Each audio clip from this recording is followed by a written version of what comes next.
Hello नमस्कार. नवीन व्हिडिओमध्ये स्वागत करते मी ज्योती सुरते फॅशन डिझायनर मराठी आपल्या ह्या यूट्यूब चॅनलमध्ये. तर ताईंनो 2 दिवसामध्ये एवढ्या सगळ्या साड्या आणि ब्लाऊज आलेले होते. तर म्हटलं चला आता साड्यातले ब्लाऊज पीस वेगळे करावा. काही साड्यांना फॉल लावायचा असतो, ते फॉल आणायचे असतात. त्याचबरोबर ब्लाऊज शिवण्यासाठी ब्लाऊज पीस आणावे लागतात, म्हणजे ब्लाऊजचं अस्तर आणावं लागतं. तर मग म्हटलं चला सगळं काढून घ्यावं. तर तेच इथं चाललंय. आता काही मी ब्लाऊज पीस कट केलेत काही साड्यांचे, आणि काही जस्ट आत्ताच आलेले होते, ते पण मला अर्जंट द्यायचेच ना. मग त्याच्यामुळे म्हणलं पटकन काढून घ्यावं, कारण संध्याकाळी त्यांना आणायला पाठवता येईल नाही का. आता हे सगळे 1-1 मीटर अस्तर आहेत. हे 1 मीटर आहे, हे पण 1 मीटर आहे, प्लस हे पण आणि हे पण. त्याची पण लांबी आहे. साडी खूप छान आहे, अशी कडक आहे थोडीशी, पण छान आहे नाही का. फोटो पण साडी हे करतानाच का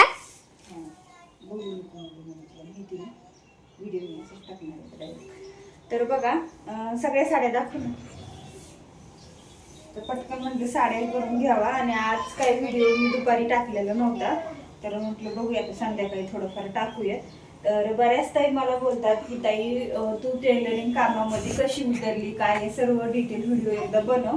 तर बनवूया लवकरच, कारण एवढ्या दिवसभराचं काम वगैरे आणि हे सगळं करून व्हिडिओ बनवायला वेळ मिळत नाही आणि डोळ्यालाही त्रास होतो. त्यासाठी मग मी जास्त व्हिडिओ बनवत पण नाही, असं होते.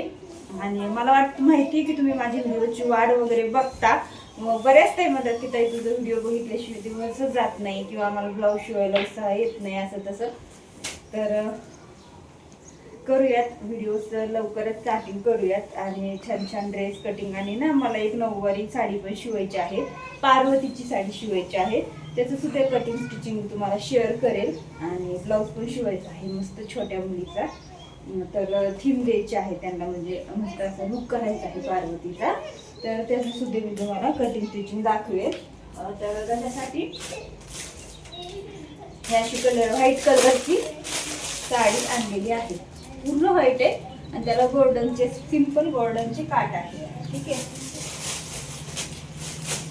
तर आता बऱ्याच साड्या होत्या, म्हटलं पटापट आवरून घेते, कारण आज उद्या आहे नागपंचमी. आणि आज होता काय होतं का सॉरी माझ्याच लक्षात नाही, म्हणजे आता हे उपवास होता, जे की नागपंचमीच्या आदल्या दिवशी असतो, तो उपवास आहे आज. आणि मग काय आज सकाळपासून काहीच काम नाही केलं, म्हणजे घरातलं आवरलं. उपवास होता त्यासाठी मग पूजा वगैरे केली, मंदिरात पण जाऊन आलो, वारुळाला जाऊन आलो. आणि मग त्यानंतर ह्या साड्या आत्ताच आलेल्या होते जस्ट. तर मग म्हटलं चला आता लगेच ब्लाऊज पीस वगैरे कट करून ठेवावं, म्हणजे अस्तर आणण्यासाठी लवकर. मग अस्तर पण भेटली ना तर मग ब्लाऊज पण देतात येत. आता काही ब्लाऊज ह्याच्यातले अर्जंट पण आहेत आणि काही निवांत पण आहेत. म्हणलं चला सगळे अस्तर आणून ठेवावं, फॉल आणून ठेवावं, म्हणजे कसं हाताशी सरसर लगेचच होऊन जातं. आता साड्यांना हे फॉल लावायचे, ह्या पण साडीला फॉल लावायचा आहे, त्याच्यामुळे मी डायरेक्ट शिवून देणार ही साडी. बरोबर ह्या साडीला नुसतं पिको करायचं आहे. तर त्या साडीला नुसतं पिको करायचं आहे, त्यांचा ब्लाऊज मापाचा, एक ब्लाऊज शिवायचा आहे, साडीवरचा ब्लाऊज शिवायचा आहे.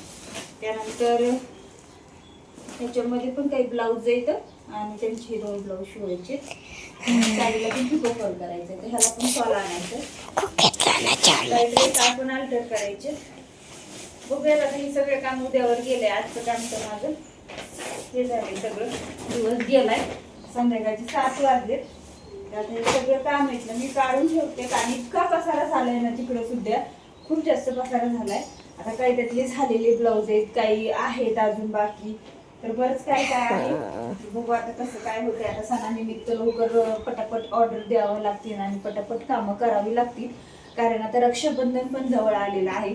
नागपंचमीचं तरी काही नसतं एवढं, पण ज्यावेळेस रक्षाबंधन असतं ना त्यावेळेस मात्र फुल गर्दी असते, आणि तिथूनच मग गर्दी सुरुवात होते. मग गणपती, मग महालक्ष्मी, नवरात्र, दिवाळी, हे 4-5 महिने मग मात्र फुल काम असतं. अजिबात एक दिवस सुद्धा आम्हाला इकडे तिकडे जाता येत नाही किंवा काही करता येत नाही. पण तरी सुद्धा मी पूर्ण सगळं मॅनेज करून माझे काम पूर्ण वेळेवरती करत असते.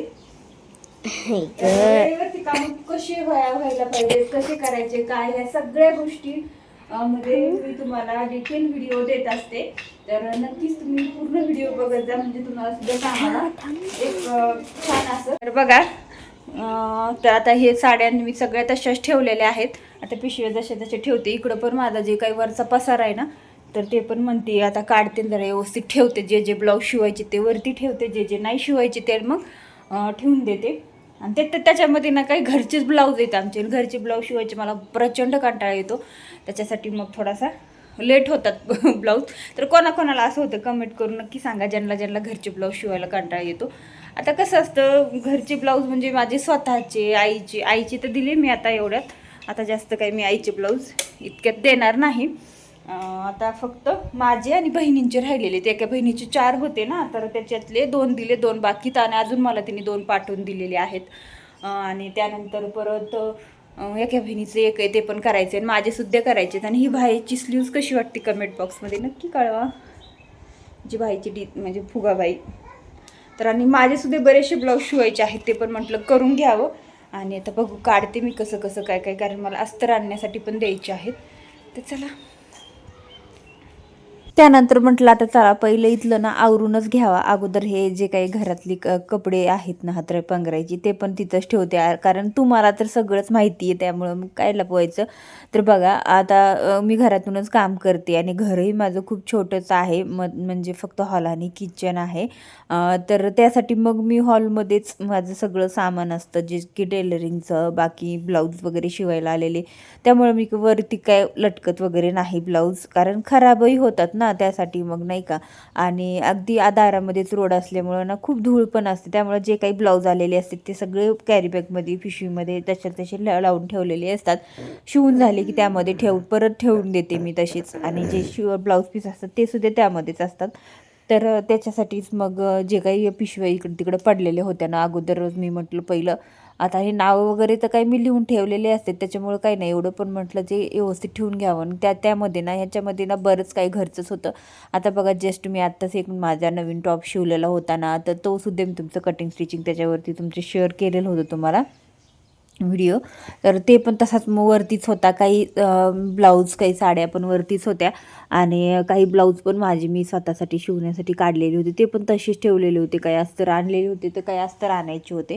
आणि त्यानंतर बरेच सारे असे कस्टमरचे सुद्धा होते. एका कस्टमरच्या त्याच्यामध्ये ना 5 ते 6 ब्लाऊज आहेत. आणि त्यांचे पण काही मापाला ब्लाऊज नसल्यामुळे ते मला कटिंग करता येणार, शिवता येणार असं झालं होतं.